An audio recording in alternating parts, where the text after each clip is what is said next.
नमस्कार मित्रों, हमारी सीरीज़ चल रही है एपिसोड नंबर 14 की, जिसमें हम बात कर रहे हैं भृगु संहिता की। भृगु संहिता के अंतर्गत आज हम बात करने जा रहे हैं कन्या लग्न के चतुर्थ भाव में यदि सूर्य स्थित हो तो उसके क्या फलादेश होंगे।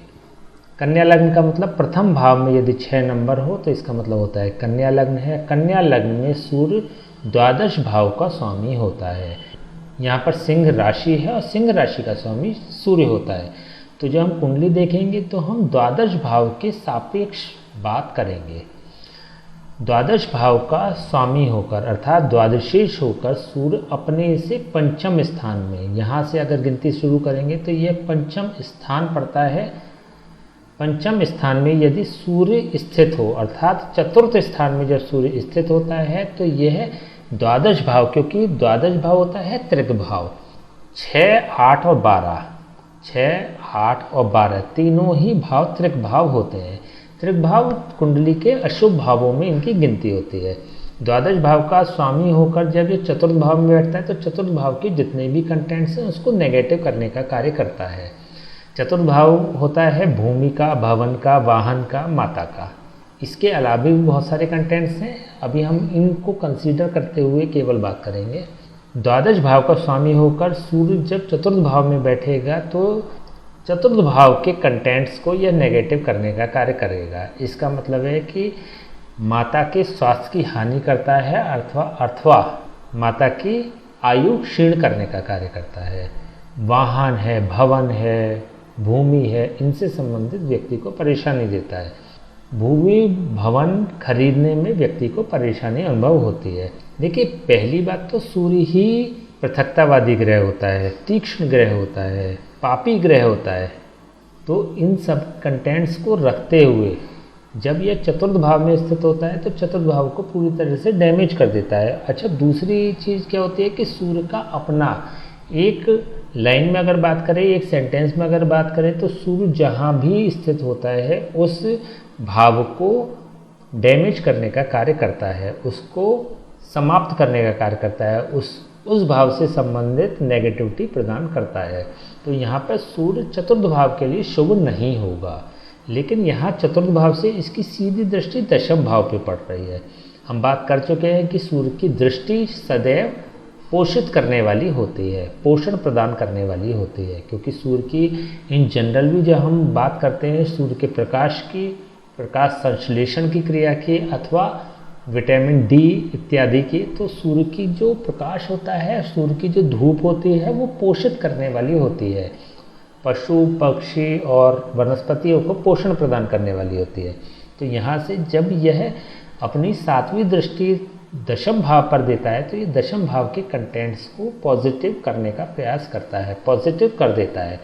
लेकिन हाँ, क्योंकि यह द्वादश भाव का स्वामी है, द्वादश भाव का स्वामी होने के कारण इसमें कुछ नेगेटिव कंटेंट्स रहते हैं। लेकिन देखिए, एक ज्योतिष का एक सिद्धांत है और ये सिद्धांत आपका हमेशा काम करेगा कि जब भी कोई ग्रह अशुभ भाव का स्वामी होकर शुभ भाव में बैठता है तो अपनी अशुभता वो संबंधित भाव को दे देता है। तो इसका मतलब द्वादश भाव की जो भी अशुभता होगी सूर्य वह चतुर्थ भाव को प्रदान कर देगा, लेकिन चतुर्थ भाव के पॉजिटिव कंटेंट्स को सूर्य एब्जॉर्ब कर लेगा और उसी पॉजिटिव कंटेंट्स के साथ यदि ये दशम भाव पर दृष्टि डालता है तो यह दशम भाव के लिए बहुत पॉजिटिव हो जाता है, बहुत लाभप्रद हो जाता है, बहुत सकारात्मक फल प्रदान करने वाला बन जाता है। तो यहाँ से जब ये दशम भाव पे दृष्टि डालेगा तो व्यक्ति को प्रोफेशनली बहुत अच्छा सेटल्ड कर देगा। लेकिन भूमि भवन और माता और वाहन इनसे संबंधित व्यक्ति को परेशानी महसूस होगी, परेशानी उत्पन्न होगी। सूर्य होता है नवम भाव का कारक, दशम भाव का कारक और लग्न भाव का कारक। लग्न भाव से यह चतुर्थ भाव पर स्थित है। तो लग्न भाव के सापेक्ष अगर देखें, क्योंकि सूर्य स्वयं में भी आत्मा का कारक ग्रह होता है और कुंडली का एक की प्लेनेट होता है, तो उस दृष्टि से अगर देखें तो यह लग्न के सापेक्ष सूर्य बहुत पॉजिटिव है। यहाँ पर इसकी मित्र राशि भी है, यहाँ गुरु की राशि है, धनु राशि है और धनु राशि का स्वामी गुरु होता है और गुरु सूर्य का मित्र है। तो ये अपनी मित्र की राशि पर स्थित है। मित्र की राशि पर स्थित होकर जब यह कारक भाव को सपोर्ट करता है तो व्यक्ति को बहुत फेमस बना देता है, बहुत रिनाउंड बना देता है, प्रसिद्ध बना देता है, सम्माननीय बना देता है और व्यक्ति में आत्मबल की अधिकता प्रदान करने वाला बन जाता है।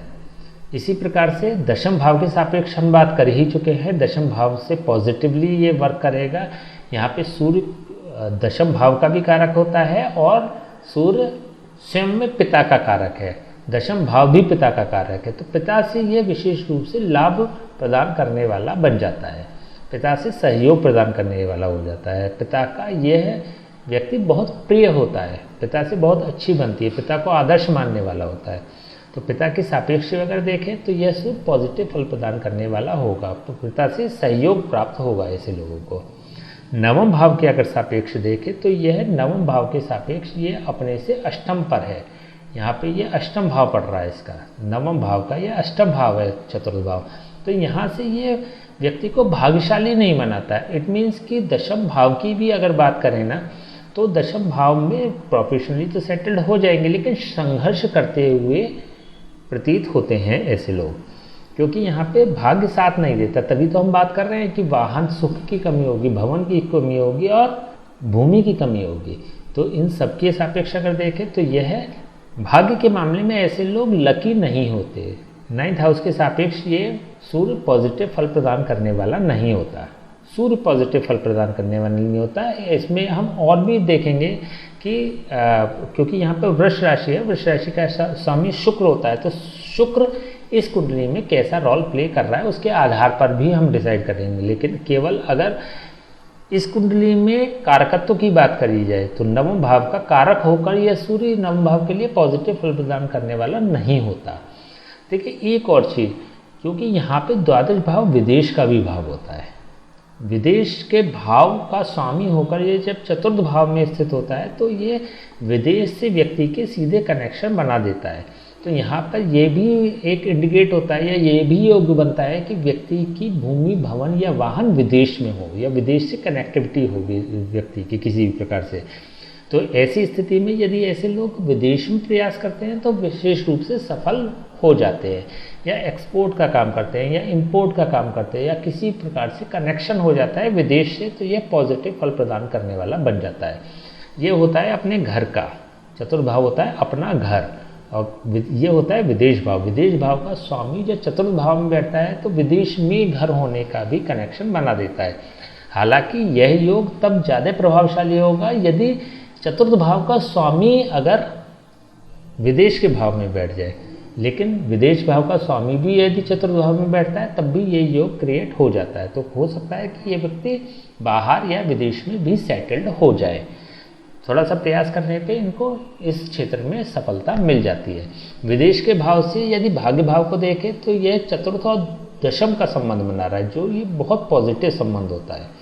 द्वादश भाव का स्वामी अपने आप में चतुर्थ भाव में स्थित है, तो ये पॉजिटिवली एक योग बनाता है कि व्यक्ति अपना निवास स्थान विदेश में बना ले या अपने जन्म स्थान से बहुत दूर बनाए। देखिए विदेश की क्या परिभाषा होती है, विदेश की सीमाओं में परिभाषा नहीं होती, वीज़ा से मतलब नहीं होता।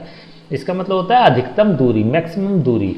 पहले इन जनरल जब लिटरेचर लिखे गए थे तब उस समय में विदेश की परिभाषा होती थी बहुत दूर स्थान। अगर कोई राज्य भी चेंज हो जाता था, राज्य में भी बहुत सारे राज्य हुआ करते थे, तो अगर राज्य भी चेंज हो जाता था या कई राज्य छोड़ के व्यक्ति सेटल्ड हो जाता था तो उसको भी विदेश की संज्ञा दे दी जाती थी। तो इसको केवल इस रूप में कंसीडर नहीं किया जाए कि वे विदेश की बात हो रही है, बल्कि इस रूप में कंसीडर किया जाए कि यह जन्म स्थान से बहुत दूर की बात हो रही है। ठीक है, तो अब हम इसके थोड़े उपाय की बात कर लेते हैं। देखिए यहाँ पर सूर्य चतुर्थ भाव के सापेक्ष अगर देखें तो विशेष रूप से नेगेटिव फल प्रदान करने वाला होता है, चतुर्थ भाव को पूरी तरह से डैमेज करने का कार्य करता है। लेकिन यहाँ पर सूर्य द्वादश भाव का भी स्वामी है, द्वादश भाव का स्वामी होकर चतुर्थ भाव में। देखिए जब कुंडली हम देख रहे होते हैं ना तो कोई ना कोई ग्रह नेगेटिव भाव का स्वामी भी होता है, कोई ग्रह पॉजिटिव भाव का भी स्वामी होता है। तो जरूरी नहीं है कि नेगेटिव भाव के स्वामी हमेशा नेगेटिव ही फल करे, डिपेंड करता है तो उसकी प्लेसमेंट कहाँ है। जब नेगेटिव भाव का स्वामी की प्लेसमेंट एक शुभ स्थान में हो जाती है तो ये शुभ स्थान को पीड़ित करने वाला होता है। लेकिन यहाँ पर जैसे हमने बताया कि चतुर्थ भाव को तो पीड़ित कर दिया, लेकिन स्वयं अपने मित्र के भाव में बैठकर सूर्य पॉजिटिव वर्क करने लगता है। तो यहाँ पे ये विशेष ध्यान देने वाली बात है कि चतुर्थ भाव डैमेज हो रहा है केवल, लेकिन सूर्य शुभ हो रहा है, शुभता प्रदान करने वाला बन रहा है। तो यहाँ पे सूर्य के जाप करके या सूर्य की पूजा करके या आदित्य हृदय स्तोत्र का पाठ करके अथवा सूर्य को जल दे के इसके नेगेटिव कंटेंट्स को ख़त्म किया जा सकता है। तो आप सूर्य को जल दे सकते हैं, आदित्य हृदय स्तोत्र का पाठ कर सकते हैं, किसी ब्राह्मण से बात करके सूर्य की जाप और हवन करा सकते हैं। हम पहले भी बात कर चुके हैं, जब कोई भी ग्रह किसी नेगेटिव भाव का स्वामी होता है या नेगेटिव भी रोल प्ले कर रहा होता है तो उसके जाप स्वयं नहीं करने चाहिए, क्योंकि वो पहले वो उसका बहुत ज़्यादा नेगेटिव इफेक्ट दे देता है। तो हो सकता है वो उस स्थिति में आप उसके इफेक्ट को न झेल पाएँ। तो इन 3 उपायों में से कोई उपाय करें, लेकिन हाँ, जाप और हवन जब भी करें तो किसी योग्य ब्राह्मण के द्वारा ही कराने चाहिए। ठीक है, तो आज हमने बात करी कन्या लग्न के चतुर्थ भाव में यदि सूर्य स्थित हो तो उसके क्या फलादेश होंगे। नेक्स्ट वीडियो हम बात करेंगे कन्या लग्न के पंचम भाव में यदि सूर्य स्थित हो तो उसके क्या फलादेश होंगे। तब तक के लिए हमें आज्ञा दीजिए। नमस्कार।